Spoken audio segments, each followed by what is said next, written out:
Alina Whitmore heard her name spoken like a debt being paid off. Her father's voice came through the thick door of the drawing room, sharp and certain, and every word landed on her like a slap she could not return. He was selling her, and he did not even lower his voice to do it. The Duke of Ashcombe needed a wife. Not a beauty, her father said.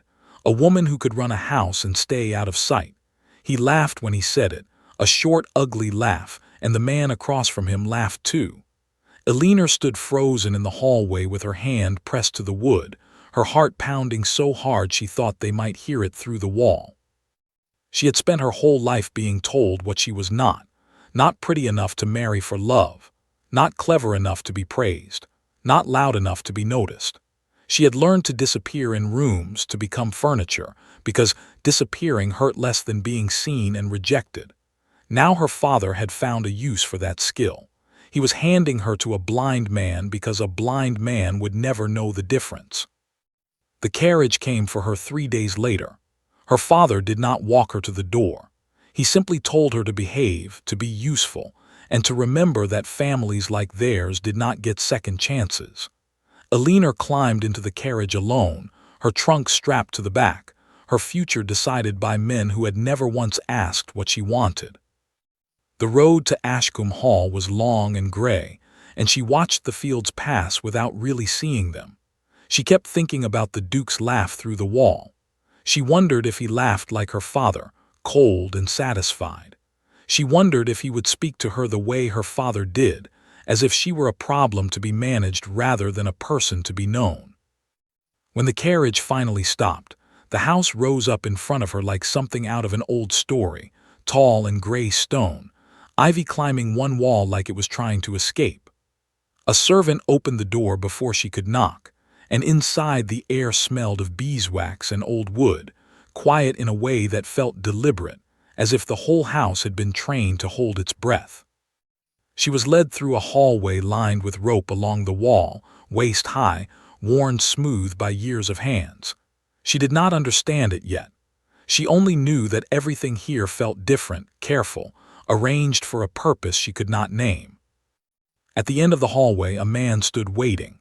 He was tall, his shoulders set straight, his eyes open but still, fixed on a point just past her shoulder. He did not look at her the way men usually looked at women, sizing them up, deciding if they were worth the trouble. He simply turned his head slightly toward the sound of her footsteps and said, in a voice that was quieter than she expected, "Welcome home." Alina did not know yet that those 2 words would change everything her father had planned. The first days at Ashcombe Hall taught Alina a new kind of silence. It was not the silence she knew from her father's house, the silence of being ignored, of being spoken over, of being told to sit still and say nothing. This silence had a shape to it. It was built on purpose, like a room designed for a single task. Clocks chimed instead of ticked. Doors had small bells fixed above them so a person entering would announce themselves without needing to speak. Rugs were kept in the same place year after year so that a man walking without sight could count his steps and know exactly where he stood. Alina noticed all of it, and slowly she began to understand that the Duke, Julian, had not built a house that hid his blindness. He had built a house that worked with it. She met him properly on her second morning, in a study lined with books she doubted he could read anymore, though a stack of papers with raised markings sat on his desk, and she later learned these were letters written in a system of dots that his fingers could read like eyes. He asked her to sit, and she did, arranging her hands in her lap the way she had been taught, quiet and small. He asked her questions no one had ever asked her before. Not about her appearance, not about her father's debts, but about what she thought of the gardens, whether she preferred silence or music while she worked, what she had wanted to be before the world told her what she would become. Alina answered carefully at first, testing each word before she gave it away, waiting for the trap she was certain must be hidden somewhere in his kindness. There was no trap. He simply listened, his head tilted slightly, the way a person leans toward warmth they cannot see but can still feel. Over the following days, Alina began to notice something strange happening inside her. She stopped rehearsing her sentences before she spoke them. She stopped smoothing her skirts nervously when she entered a room, because she realized Julian could not see the state of her dress, only hear the steadiness or unsteadiness in her voice. And so for the first time in years, she let her voice be unsteady when it needed to be. One afternoon, walking past his study, she caught herself apologizing to a servant for stepping into a hallway at the same time he did, an old habit from a house where taking up space was a mistake. Julian, who happened to be nearby, said without turning his head, "You have stopped apologizing for entering rooms. Good." She stopped in place, startled that he had noticed something she had not noticed herself. It was a small thing, a single sentence, but it landed somewhere deep, in a part of her that had been closed off for a long time. Someone was paying attention to her, not to judge, but simply to see. That night, alone in her new room, Alina sat by the window and thought about her father's cold laugh, about the way he had promised a blind man would never know the difference. She was beginning to understand that he had been wrong in a way he could never have predicted, because Julian was not failing to see her. He was seeing her in a way no one else ever had. The trouble came from far away, carried in a folded letter that arrived on a wet morning 3 weeks later.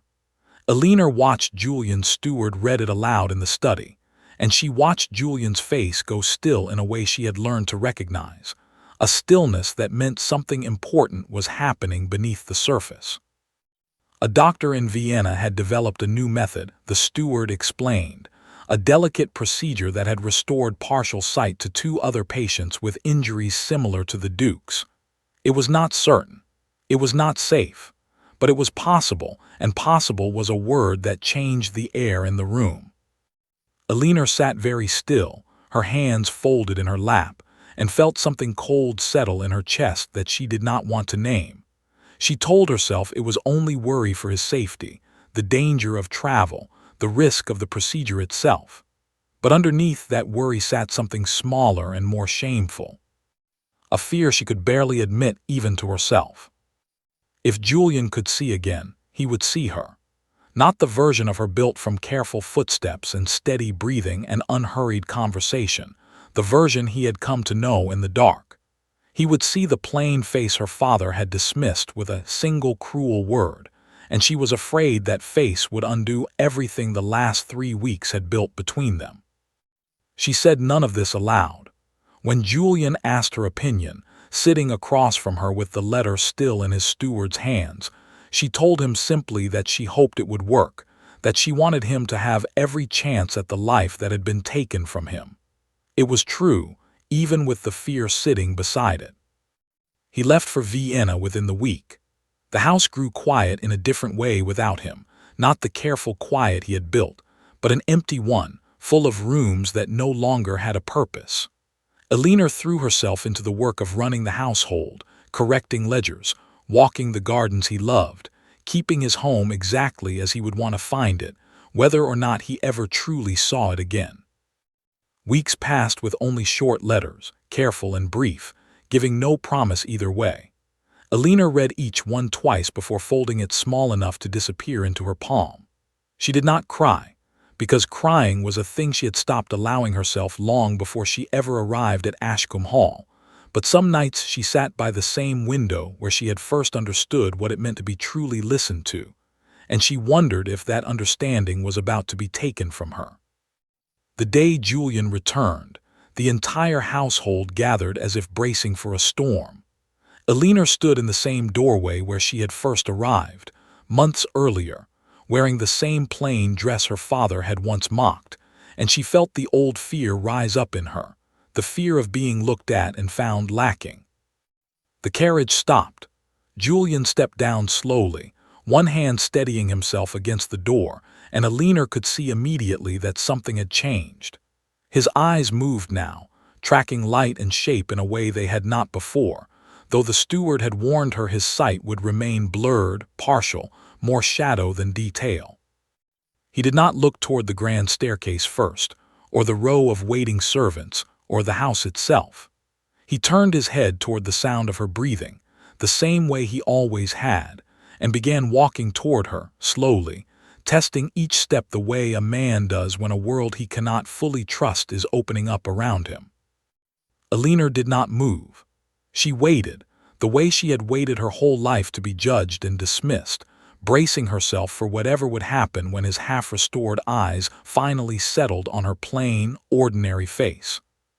He stopped close enough to touch her, and for a long moment he simply looked, his brow furrowed with the effort of seeing something his mind had already built from months of sound and closeness.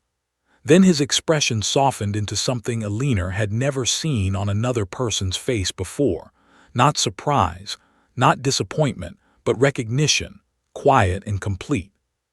"There you are," he said. Not beautiful, not lovely, just there you are, as if he had been searching a crowded room and finally found the one person he had come for. Alina felt something break open in her chest, warm instead of painful, and she realized that the blur before his eyes had shown him nothing new at all. He had already known her, fully in the dark, long before his sight ever returned.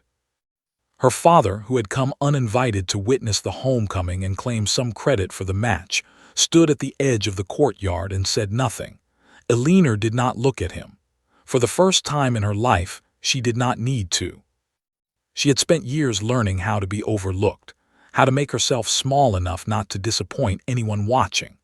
Standing in that courtyard, held in the steady attention of a man who had learned to know her before he ever saw her, Alina finally understood that she had never been the plain, forgettable girl her father described. She had simply been waiting for someone willing to look closely enough to find her.